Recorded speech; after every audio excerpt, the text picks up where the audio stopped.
is everything.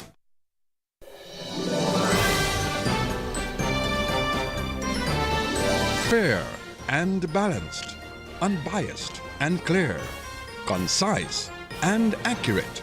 This is the DBS Evening News. Here now is your presenter with the headlines. In the headlines, 12 schools have expressed interest in the 2025 Inter-Secondary Schools Debating Competition. In the news from the region, Guyana records substantial increase in crude oil lifts last year. And internationally, Israel and Hamas reach Gaza ceasefire and hostage release deal. The details of these stories and more coming up next. Here's a fun fact. In just 29 seconds, you can say goodbye to paper bills forever.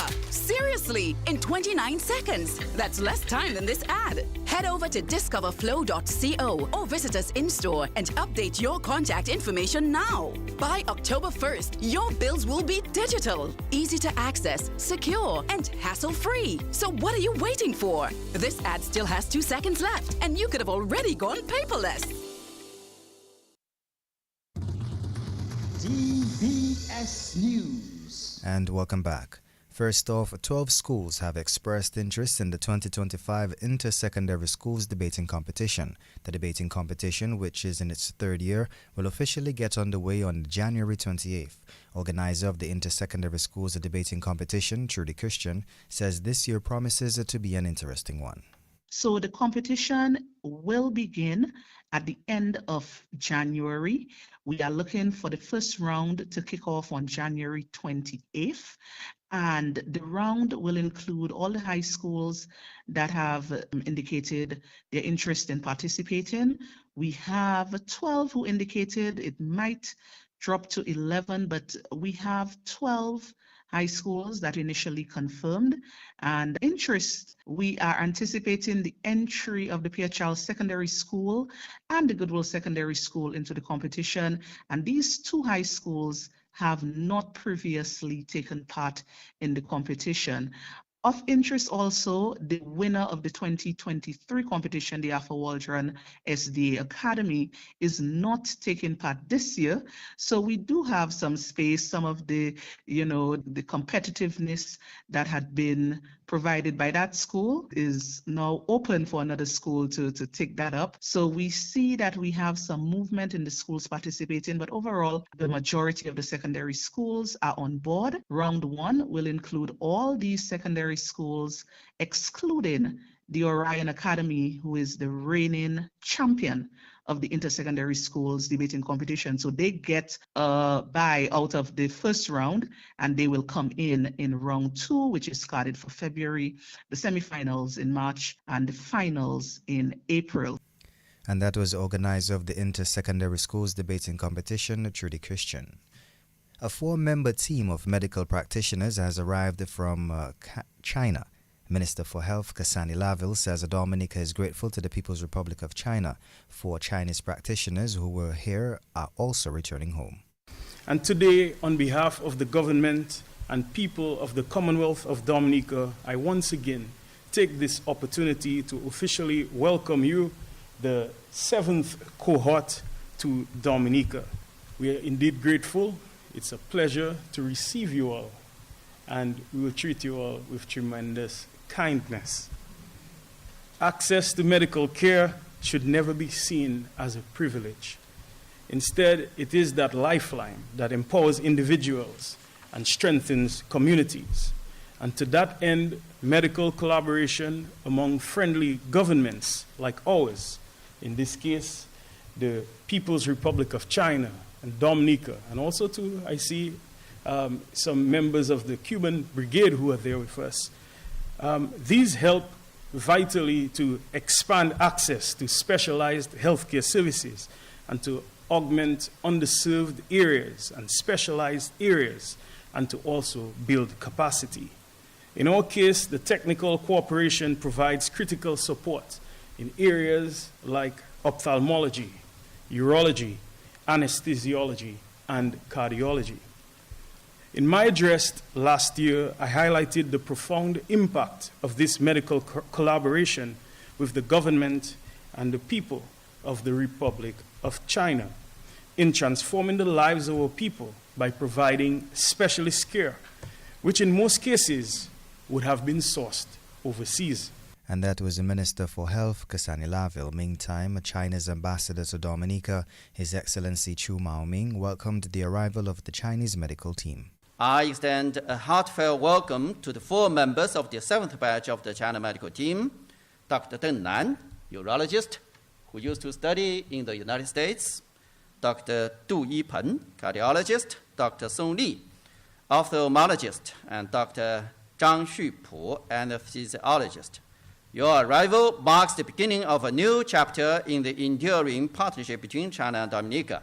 We are looking forward to the remarkable impact you will make as we strengthen the bonds of friendship and collaboration between our 2 countries. To the 7th batch of the China medical team, I encourage you to embrace this experience not only as a professional mission, but as an opportunity to strengthen the bonds of friendship and collaboration between our 2 countries. And also, you should take this opportunity to learn from your colleagues, from the Dominican friends and colleagues in the hospitals. So my embassy is fully committed to supporting you in every way, and I'm confident that your time here will be marked by remarkable achievements, personal growth, and meaningful connections that will leave a lasting legacy. And that was China's ambassador to Dominica, His Excellency Chu Maoming. The Premium Home and Residential Care Services, the FARCS, and the Dominica Infirmary have received funding in excess of $12,000 to support the operational costs. The funds were raised from the Emerald Elegance Benefit Concert, which took place on Wednesday, January 8, 2025, aboard the MV Freewinds cruise ship. The event actually generated ticket sales of $24,075. And we had additional cash and kind donations valued at another $5,575. This included $2,000 worth of grocery vouchers from HHB Research and ESA Trading, and cash donations from ICWI, Harris and DBS Chambers, our silent auction winner, Mr. Eddie Beaupier of Element Agencies, and Ms. Brenda Allen. Thankfully, our expenses were kept to a bare minimum at just $2,118.51. So our total cash donation today will be $25,456.49, which will be split evenly between the 2 beneficiary institutions. So each institution today will receive a check, $12,694.24, along with a $1,000 worth of shopping vouchers from each. And that was organizer of the event, Michael Henderson. Meantime, founder and CEO of the Premium Home and Residential Care Services, FARCS, Mary Theresa Juncker, says the funding will assist in the meeting of the needs of the elderlies at their residential homes. I'm very grateful to you. A lot of people believe that FARCS is a money-making machine, and I think it's very important to let people know that we silently do a lot of what's known as philanthropic work at FARCS. So we have quite a few of our residents whose families have not paid us for several years, but I cannot do it. I cannot put them out because they're elderly and they would have nowhere to go. So I take them as my family, my aunts and my uncles. But I'm saying this today so that those of you out there who might be asking yourself, why was FARCS chosen to receive this amazing help? So that you know that it is because Michael is aware of the number of residents that we have at FARCS who are on my account. And that was the founder and the CEO of the Premium Home and Residential Care Services, Mary Therese Juncker. Director of the Dominica Infirmary, Calanis John Baptist, expressed gratitude for this timely donation. This concert was more than just a fundraiser. It was a celebration of community, love, and the spirit of giving. The funds we'll be receiving here today will go a long way in helping us provide continued care, comfort, and support to the elderly who depend on us. To the Free Winds Band, your talent and generosity know no bounds. Thank you for sharing your music and your hearts with us. Together, you have given us a renewed sense of hope and motivation to continue our mission. We also extend our thanks to everyone who supported this concert. And that was the director of the Dominica Infirmary, Clannis John Baptist. The government of Dominica has launched a series of town hall meetings due to begin in Trafalgar on Thursday. Government Press Secretary Dion Durand-Smith reports. The government of Dominica is pleased to announce the launch of a series of town hall meetings set to commence on Thursday, January 16, 2025. These engagements are a reflection of the government's commitment to transparency, to inclusivity, and to the active participation of citizens in the decision-making process. Prime Minister Roosevelt Skerritt, members of cabinet, and other government officials will engage with Dominicans to address their concerns and provide updates on the government's achievements and development plans for 2025 and beyond. The government of Dominica considers that all Dominicans are key players in the development process and believes that engaging with people is fundamental to good governance. Therefore, these town hall meetings will be a great opportunity for government officials to hear directly from the residents of communities across the island and to consider their ideas and recommendations in building a better Dominica.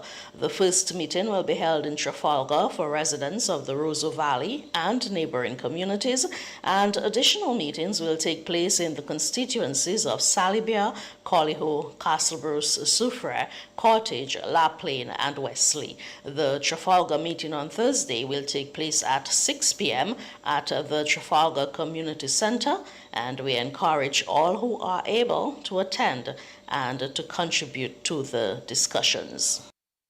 And that was Government Press Secretary Dion Durand-Smith. A 35-year-old expectant mother of Good Hope who resides in Grand Fort is Dominica's first Blast Progressive Jackpot winner for 2025. The Dominica National Lottery presented over $183,000 to Kiamda Tusa George this morning. Tusa George says she's hoping to use this fund to further her education and plan ahead for her newborn baby. How do you feel? Excited. Excited. At which location were you playing, just to remind our customers? At the main office here. She was playing right here at our main office on lucky machine number 14. Yes. And how do you feel? I feel excited. I feel blessed to be the first winner for the year. Okay. You told us that you're pregnant and we know you have big plans for your winnings. I just want to ask, just a minor question, how do you plan to use it? Well, I plan to use it to continue my education and then save for the baby, the future of her. Okay, great. And that was Kiamda Tusa George, first Blast Progressive winner for 2025, talking to Ironia James, representative of the Dominica National Lottery. And on the feature segment of the DBS Evening News, we go to the community of Monrachet to find a hidden gem. Alvin Adrian, better known as Vino, started artwork at the age of 11, living on the legacy of his late brother Cecil. 68-year-old Alvin Adrian shared an interesting story of how he started art production. My name is Alvin Adrian, better known as Vino. I'm from the village of Monrachet, and I'm an art producer for quite some time now. I do painting, designs, I do tie-dye, I do sculpture, I do artwork, I do all type of cushion, I just call him, to be frank. But Tesla was an artist before me, but he passed on when he was 16, I was 11. So he drew Johnny Walker, and I have it for quite some time. And one of my guys asked me, Alvin, ou ka duko sa ou son artist plus belle qui Cecil? Put you book on Johnny Walker. And I had to put into the test. I have a bigger picture of Johnny Walker, which I have to show when the time is ready. And that's how it goes from now. And I'm still looking for some tourists to come by me, but as probably in a remote area, I hardly get any tourists to visit me, but I need some bus drivers to come and give me a setup that they can see my work and make some little change. To be frank now, my brother passed on 1966, so it's over over 40-something years, I would say, and from there I still going on with the work. Over 40-something years. Can you tell us how many sculptures and paintings have you done over these years? Well, to be frank, I have done over 60 odd paintings and other little stuff. And I do a lot of t-shirts, I do signboards, I do cold pour, I do a lot of things. Tie-dye, all them things. I knew Earl as a painter artist, as a partner, but since he passed on, I always have his vision in my mind. But I was a student of Olin Bully at grammar school. But when I went to grammar school, I could have drawn by that time. Well, I've been a creative guy, and I've got a lot of tools in my toolbox. I've got about 14 pieces of different items, so but I more or less in the art, the painting per se. Okay, I'm seeing something there. Could you just explain what this is? Well, this is I've always heard of King Solomon having his throne to watch along his concubines. So when the other come as some pieces of wood, I just put something together, and it looks like King Solomon's chair watching his concubines. Well, as you know, I'm from Monrachet. So when you pass the village of Salisbury, past Battley Estate, before the bridge to go Monrachet, you see right the village, and I'm about 2 houses before the public convenience. And that was art producer Alvin Adrian, better known as Vino, from the community of Monrachet, taking us to the end of this evening's featured segment and National Focus. Up next is news from the region and international. Here's a fun fact. In just 29 seconds, you can say goodbye to paper bills forever. Seriously, in 29 seconds. That's less time than this ad. Head over to discoverflow.co or visit us in-store and update your contact information now. By October 1st, your bills will be digital, easy to access, secure, and hassle-free. So what are you waiting for? This ad still has 2 seconds left, and you could have already gone paperless. DBS News. And welcome back. Now, news from the region. Guyana has recorded a substantial increase in crude oil lifts last year from Starbrook Block. Guyana's Natural Resources Minister Vikram Bharat said 225 lifts of crude oil were recorded in 2024, up from 142 lifts recorded in the previous year, with each lift amounting to 1 million barrels of oil. Bharat added that, depending on the market's price, this translates to a significant amount of revenue for the country to be used to fund critical development projects. Internationally, Israel and Hamas have reached a ceasefire deal to end 15 months of war to begin on Sunday, 19th January. U.S. President Joe Biden confirmed the deal, which involves a full and complete ceasefire, the withdrawal of Israeli forces from Gaza, and the release of all the hostages held by Hamas. Biden says the first phase will allow Palestinians to return home to their neighborhoods and let more humanitarian assistance into the Gaza Strip. Israel says the 94 hostages are still being held by Hamas, of whom 34 are presumed dead. Well, this brings us to the end of this evening's news. Up next is Sports with Gavin Richards. Covering the nation and beyond, DBS Sports Report.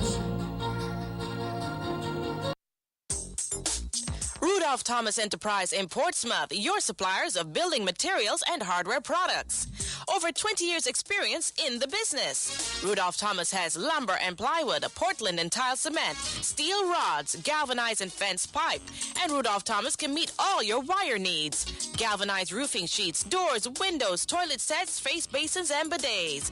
PVC piping, fittings and lattice. Check out Rudolph Thomas for ceramic and vinyl floor and wall tiles, nails, nuts and bolts, paint and painting supplies. And check out their line of electrical and hand tools. And Rudolph Thomas is your one-stop shop for hard-to-find items like fiberglass mat and fiberglass resin and welding rods. Go now to Rudolph Thomas on 1240 Bay Street in Portsmouth.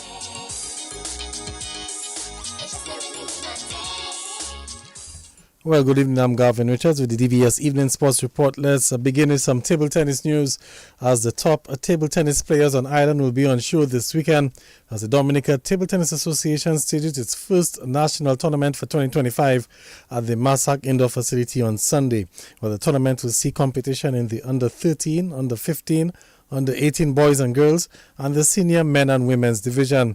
The president of the Dominica Table Tennis Association, Peter Letar, says the association is looking forward to an exciting competition.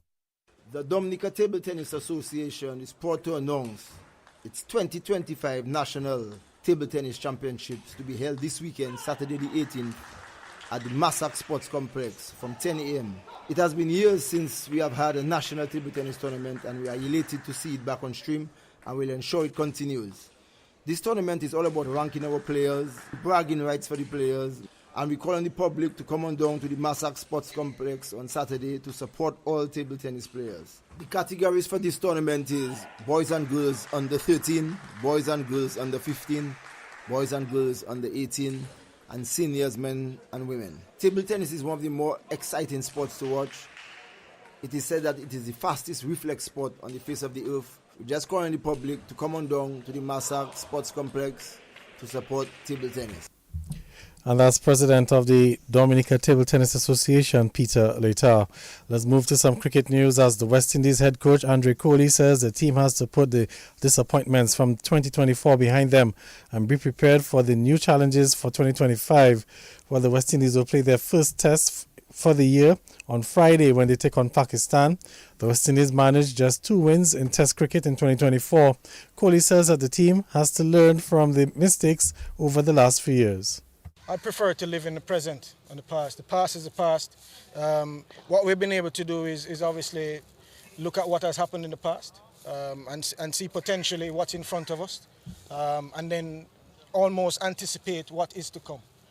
So our aim here on this series is actually to prepare in a manner in such a way that based on the squad that Pakistan has selected, that we're in a position to negotiate and gain control of the game early and control throughout. Well, as you said, we are in the current Test Championship. What we have said to the players, and we're all in agreement, is that we want to take the learning from 2024. So the majority of the squad would have made a debut early in 2024. We have had some good performances. We've had some disappointing ones. So as we start 2025, finishing off the current edition and look forward to the start of the next one, is really about taking the learning and the positives from the previous year, and then in a new environment for most of the players as well, is to be able to back themselves, trust the preparation, and keep learning quickly. And that's the West Indies head coach Andre Kohli. Meantime, West Indies spinner Jomel Warrican is anticipating spin-friendly conditions as the West Indies get set for the first test match against Pakistan.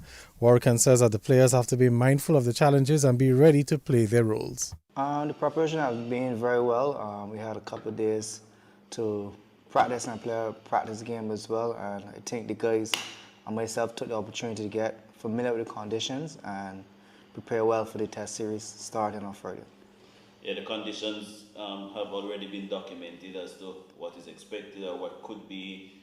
Based on what you saw in the 3-day warm-up game, what were some of the observations that you guys took from it? Some of the observations that we guys took from it is that clearly going to be spinning conditions. Outfield is going to be very quick as well, and you're going to be tuned in and be ready to counteract the spin.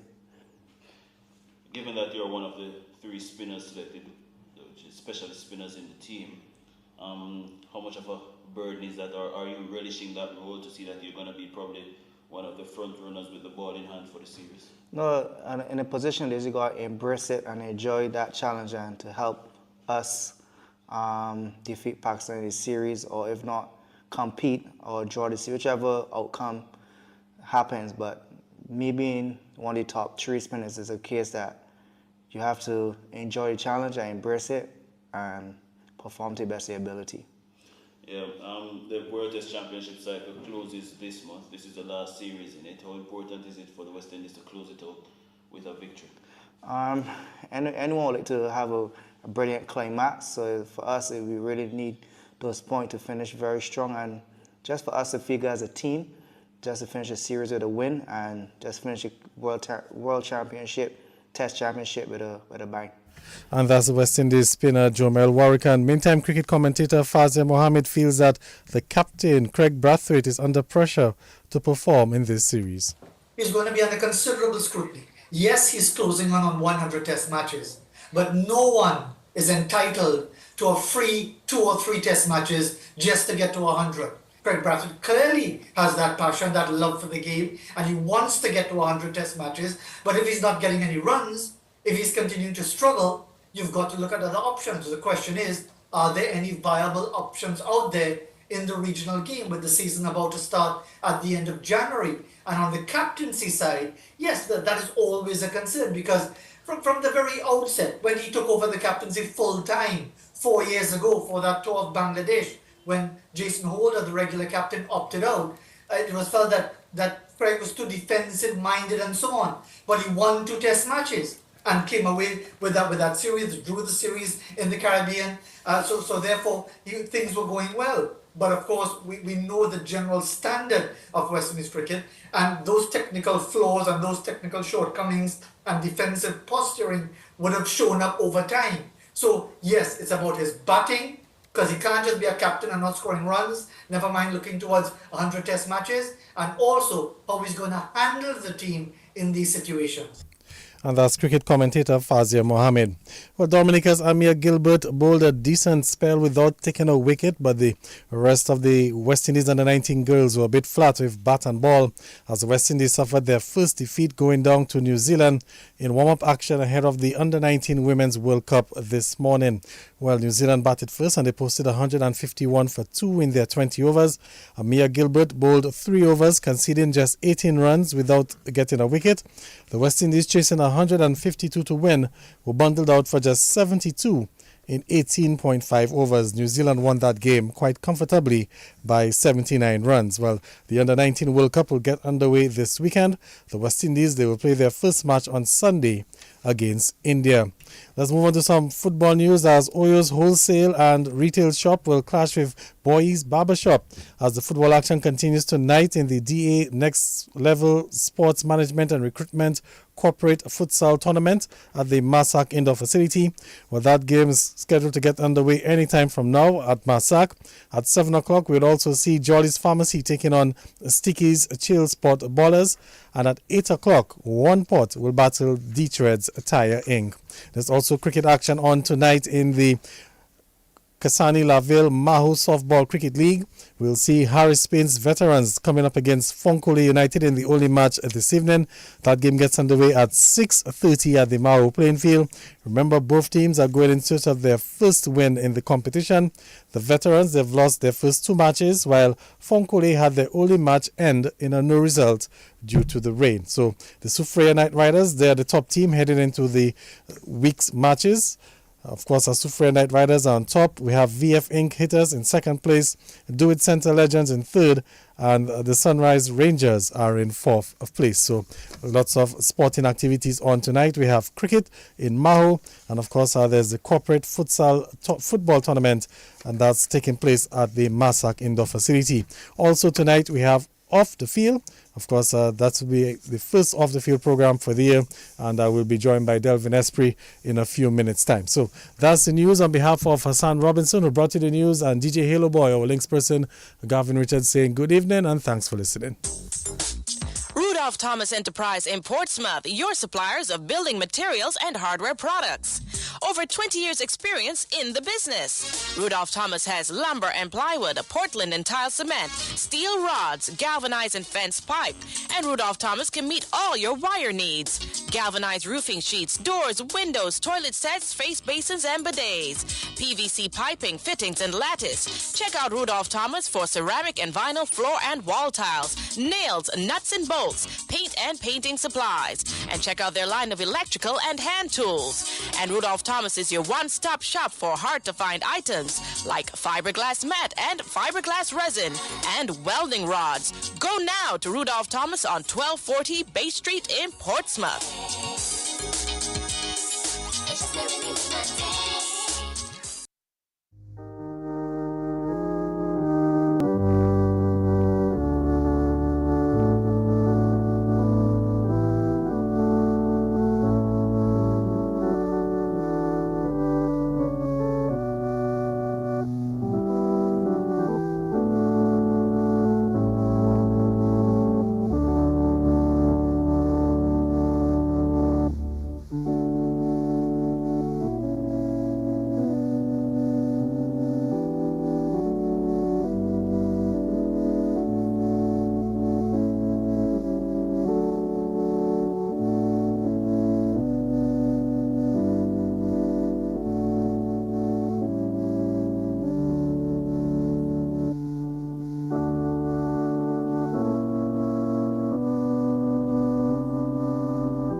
Good evening and welcome to the evening edition of the DBS Radio Community Bulletin Board. We begin with the evening edition of the DBS Radio death announcements on the Community Bulletin Board.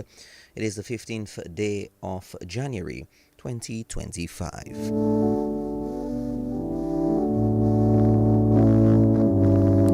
We announce the death of Vanelle Fender Louise Daru, age 51 of Maho. She died on Sunday, the 29th of December 2024.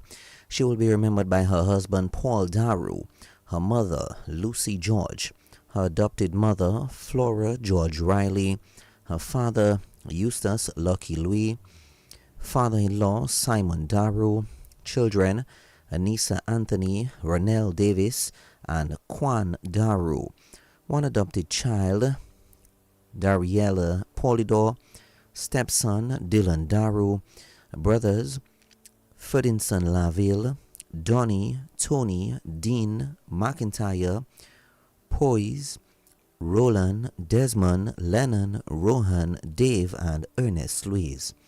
Sisters Deborah Joseph, Celine Sabas, Ghislaine Orley, Glornia Bruno, Sally, Allison, Chris, Heather George, Kathy, Claudette, Udine, and Pearl. Brothers-in-law Kimon, Kelva, Darius, Bernard, Earl Daru, and Jenna George. Adopted sisters Debbie and Sharian Riley, Lindy Bertrand. Sisters-in-law Sharon, Nalda, Zilma, Jeanette, Valentine or Valentine. Uncles Alex Ford, Jerry, and Joseph George. Aunts Veronica George. 51 nieces and nephews, other relatives including members of the Louis family in Salisbury, Coolibistry, and St. Joseph, and the Benoit family in Maho and Tetmon. Close friends Ailey, Sinothia, Misslin, Tracy, Marva, and Dizra. Other friends including the Isidore sisters in Canefield, the Raymond family in Backstreet, the Pierre and Moses families in Campbell, the Homeboys in Maho, Jacqueline, Muriel, Teresa, Sian, Dania, Charlene, Julius, Vilene, Anita, management and staff of Montreal Management, co-workers at the former Dominica Coconut Products, members of the Maho Revival Baptist Church, Honorable Ribbon Blackmore and Honorable Cassani Laville, other relatives and friends, names too numerous to mention. The body of the late Vernelle Fender Louise Daru, age 51 of Maho, can be viewed from 2 p.m. on Thursday, the 16th of January, at the Maho Gospel Tabernacle on Campbell Road, Maho. The funeral service takes place at 2:30 p.m. and will be followed by interment at the Maho Cemetery. We announce the death of Ines Enos Benjamin Ne Bruno, better known as Ma Benji, age 77 of Salisbury, who resided at Stock Farm. She was a member of the Roseau Seventh-day Adventist Church. She died on Wednesday, the 1st of January. She was the mother of Decima Bofong, Cheryl and Ronald Detouche, Ingrid Williams, Tony and Akim Benjamin. She will also be remembered by one sister, Neolise Bruno, Aisha Benjamin, and Kimon Benjamin. One great-grandchild, Jamari Lewis. Nieces including Uelin, Sylvia, and Margreta. Nephews including Charles, grandnieces, Sophia, and those residing at Salisbury and abroad. Close neighbors, Annie Mitchell, Rosamond Welch, Ezra Warrington, Lauren Seraphin, residents of Stock Farm, Salisbury, Portersville, and environs, and other relatives and friends, names too numerous to mention. The body of the late Ennis Enos Benjamin Ne Bruno, better known as Ma Benji of Salisbury, who resided at Stock Farm, can be viewed from 2 p.m. on Tuesday, the 21st of January, at the Roseau Seventh-day Adventist Church. The funeral service will take place at 2:30 p.m. and will be followed by interment at the Roseau Public Cemetery.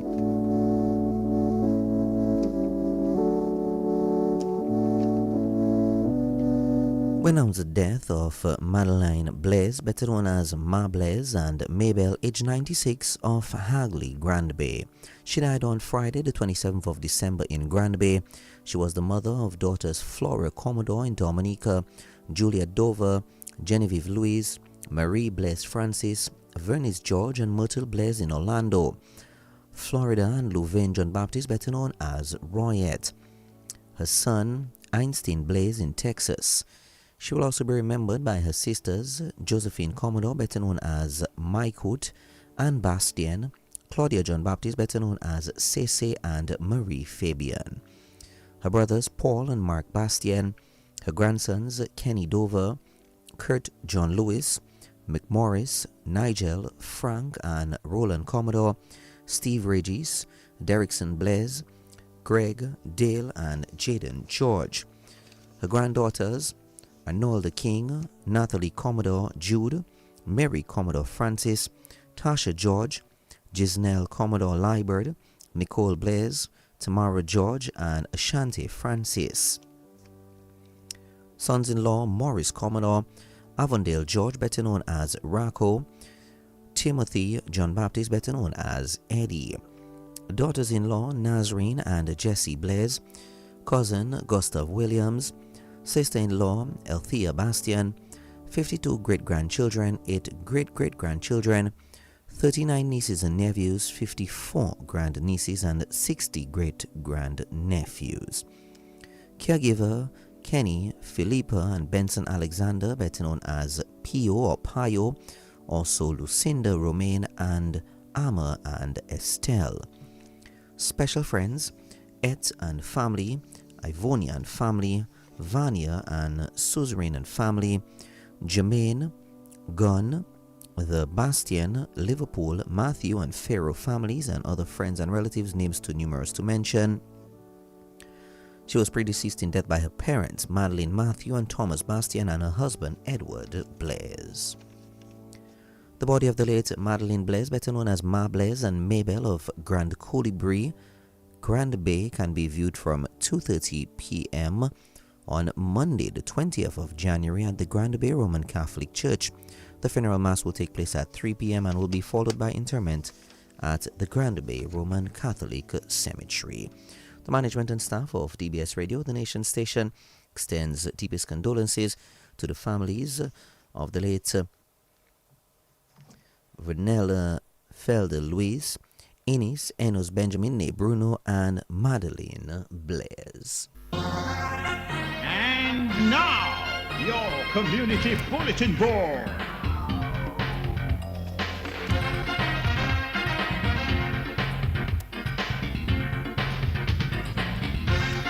Let's now bring you this evening's edition of the DBS Radio General Announcements on the Community Bulletin Board. The government of Dominica invites residents of the Roseau Valley and surrounding communities to a town hall meeting on Thursday, January 16th at 6 p.m. at the Community Center in Trafalgar. Prime Minister Roosevelt Skerritt and members of the cabinet will be present to provide updates on the government's ongoing initiatives and address residents' concerns. Your voice matters. Please make a special effort to attend and participate in the discussions.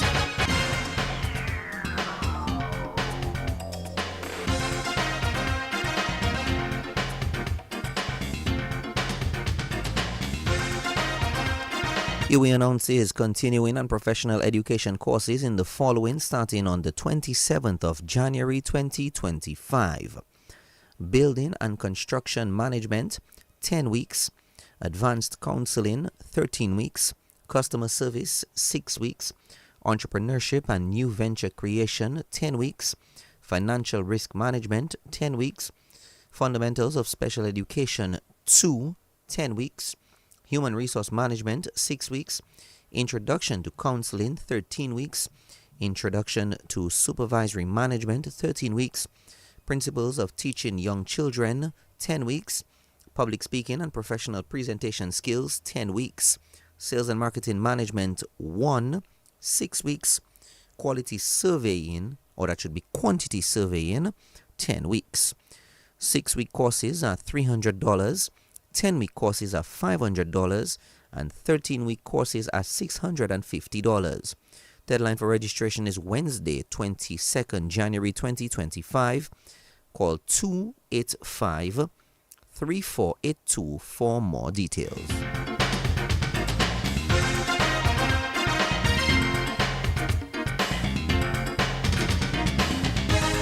The public is informed of a road closure for blasting operations at the terminal area at the western part of Wesley on Thursday, the 16th of January between 2:30 p.m. and 5:30 p.m. Please be guided accordingly.